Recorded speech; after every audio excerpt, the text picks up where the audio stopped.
Thank you very much for spending your Wednesday with us here on the Market Day Report. I'm John Jenkinson. Well, the markets are recovering a little bit from the overnight trade and that announcement about the tariffs against the United States from China. Let's go right to the edge of the floor and get a feel for what's going on there at the trade with Scott Gecas with Longleaf Trading is at the edge of the trading floor. Scott, can you kind of give us an idea of what the mood is today or what you're hearing? Everything was all focused on all the trade war talks that came out overnight. You've seen very dramatic selling pressure overnight. As the market opened, you've seen a little bit of a bounce, a little bit of a rebound. I think this whole trade war going back and forth, I think it's completely overdone.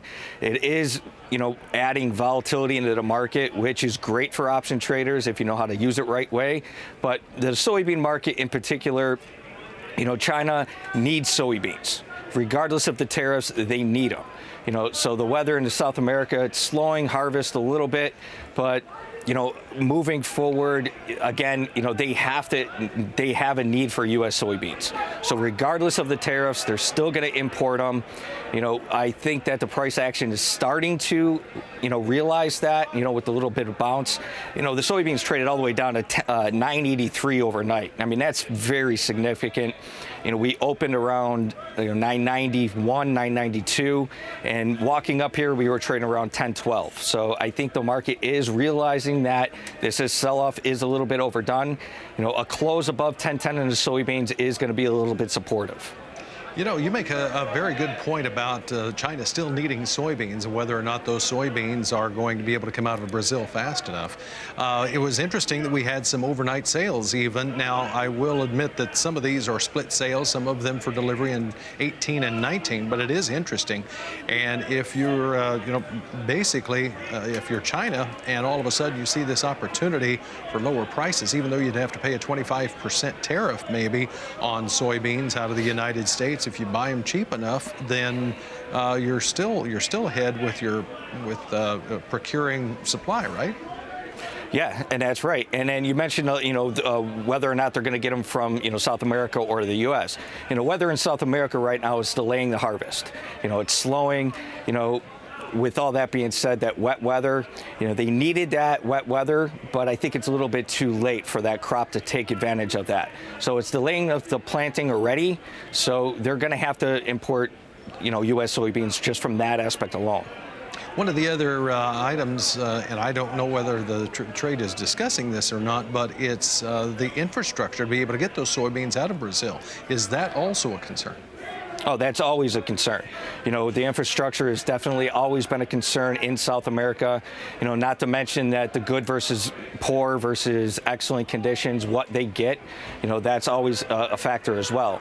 So knowing that U.S. soybeans are going to have that better quality and plus the stronger infrastructure, it just makes more sense to get it from U.S. So, Scott, what are your thoughts? We just recently had the planting intentions report. That was a lot of information. How is that information being disseminated now? Is there a potential, if you take into consideration this most recent news about possible tariffs, you take into consideration what's going on with the weather in the corn and the soybean belt, maybe possibly delaying corn planting. Does this change the dynamic if you're a producer and thinking about corn or soybeans? I mean, if you're a producer, you're always going to be concerned about just everything that's going on, especially with the spot price. What's going to affect the spot price? I mean, you're going through a very dynamic range. Anything from the tariff trade war talks to the U.S. president randomly tweeting one thing or the other. That's the biggest concern right now. The U.S. started the trade war talks with about 60. China retaliated with 50. We're expecting it to stop right there, but who knows? If the trade war talks continue to escalate, you're going to see a lot of volatility back and forth markets. But if they settle down a little bit, the big concern is just what is the president going to tweet today, tomorrow, the next few minutes? I mean, that's the biggest concern right now. Let's take a look at these corn and the soybean prices here, Scott, and find out where things stand right now, because you mentioned some of this has come back a little bit. May corn right now down 5 3/4, 382. July down 6 at 390. and the December's down 6 as well. May soybeans down 29.5 at 10.08.5. New crop November soybeans down 25 1/4, 10.15 off of the low of 9.97 3/4. Scott Gecas with longleaf trading at the edge of the trading floor. And when we come back, let's talk about the livestock trade. We'll do that next, right here on the Market Day Report. Let's find out what's going on in the lean hog futures here first, because that was one of the first things that China had talked about when they started talking about possible tariffs.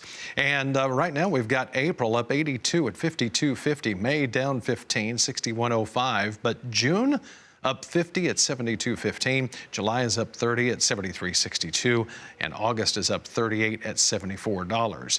On over to the live cattle market we go, where April is down 146, 110.52. June down 217, 97.45. August down 188 at 98.02. Let's go back to the edge of the trading floor, where Scott Gecas with longleaf trading is standing by. First, let's talk about this hog market. A little bit of a bounce here today. Yeah, the hog market, with China putting that 25% tariff on pork, you guys still got to remember that China only imported about 30 million tons in January. So even though that the tariff is substantial, their import is really not that significant in the grand scheme of things. The market did collapse. It traded all the way down to, in roughly around the 51 level. That's the lowest level we've seen since December of 2015. That 50 level is going to be the line in the sand going back a few years. So we're going to be watching that 50 level very closely. Expect a little bit of a bounce as you're seeing now. Scott, that cattle market also, now we've got a couple of contracts that are under $100.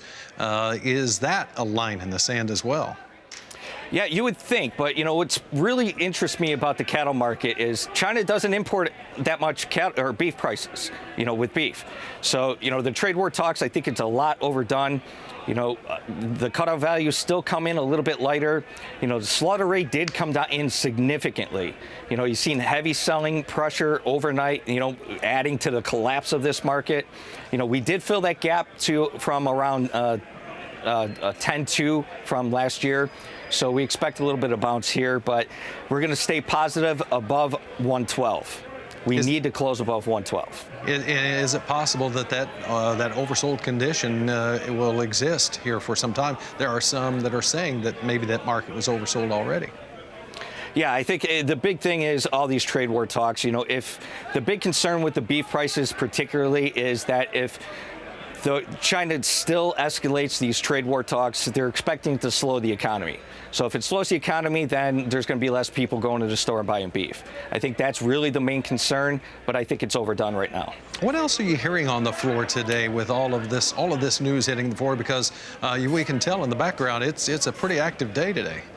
Oh, yeah, it's very active coming in, overnight markets, the markets where had heavy volume just on the opening. I was up at 4 o'clock this morning, Chicago time, looking at all these, and you're already seeing escalated volume across the board in pretty much every asset class. All right, Scott Gecas here with us, longleaf trading at the edge of the trading floor, CME Group there in Chicago. Thank you very much, Scott. Always good to visit with you. Scott mentioned those outside markets. Let's find out what's going on with the dollar and the Dow. First, the Dow Jones Industrial down 239 points after being as much as 600 points lower last night, 23,795. And as far as the dollar is concerned today, our U.S. dollar a little bit on the weaker side as well, down 180 points at 89,680, Christina.